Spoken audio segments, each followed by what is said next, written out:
छत्रपती शिवाजी महाराजांची पहिली शिवजयंती कोणी साजरी केली माहित आहे का? ही गोष्ट आहे 1870 साली.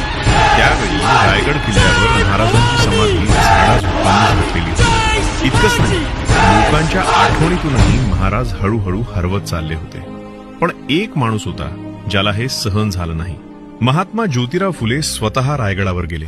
त्यांनी काटेरी झुडपे बाजूला केली, माती साफ केली आणि त्या पवित्र समाधीला पुन्हा ओळख दिली. यानंतर त्यांनी एक ऐतिहासिक निर्णय घेतला. 19 फेब्रुवारी 1870 रोजी रायगडावर पहिली शिवजयंती साजरी केली. तेवढ्यावरच थांबले नाहीत. फुले यांनी शिवरायांच्या कार्याचा गौरव करणारा पहिला पोवाडा लिहिला आणि महाराजांना दिली एक अमर ओळख, कुळवाडी भूषण. म्हणूनच इतिहास सांगतो, शिवरायांना पुन्हा जनतेच्या हृदयात जागवण्याचं महान कार्य महात्मा ज्योतिराव फुले यांनी केलं आणि रायगडावर